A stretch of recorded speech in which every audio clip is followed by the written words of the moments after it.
The low-pressure area within the Philippine area of responsibility has developed into a tropical depression named Crising. Based on its 8 a.m. weather update, Crising was last spotted 780 kilometers east of Virac, Catanduanes. It has maximum sustained winds of 45 kilometers per hour and gustiness of up to 50 kilometers per hour. It is moving westward at 35 kilometers per hour. Crising is the third tropical cyclone to enter the country in 2025 and the second for the month of July. Pag-asa previously said that the country may experience 2 to 3 tropical cyclones this month. Senior citizens and persons with disabilities can now avail of the 50% fare discount on the 3 train lines in Metro Manila. President Bongbong Marcos led the launch of the expanded fare discount at LRT1, LRT2, and MRT3 on Wednesday, July 16. According to the President, the additional discount will benefit 13 million senior citizens and 7 million PWDs. Mabibigyan ng 50% discount ang mga senior citizens at ang mga PWD. Ang makikinabang dito sa programang ito ay siguro mga 13 milyong senior citizen at saka 7 milyon na PWD.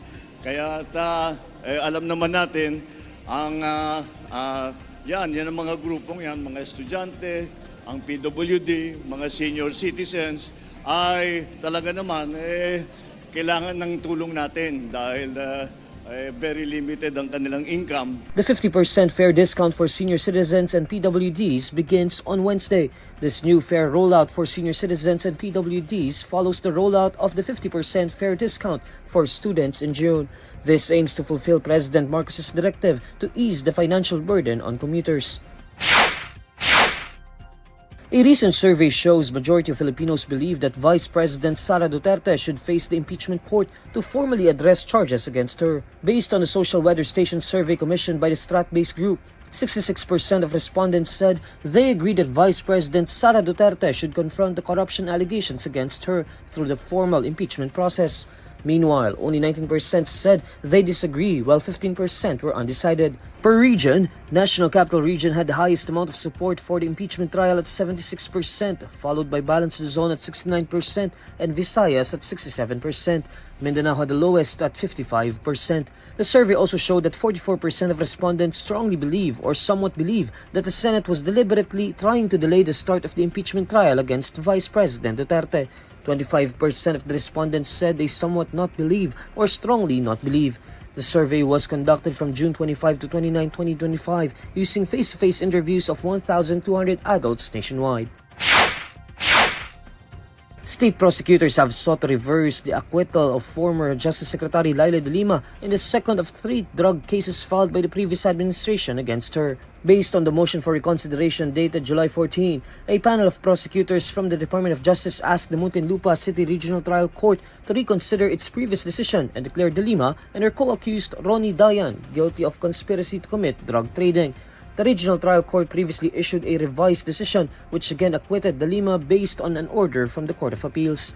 In an April 30 ruling, the Court of Appeals voided de Lima's acquittal, saying the Regional Trial Court failed to clearly and distinctly state the facts and legal basis for clearing her and Dayan.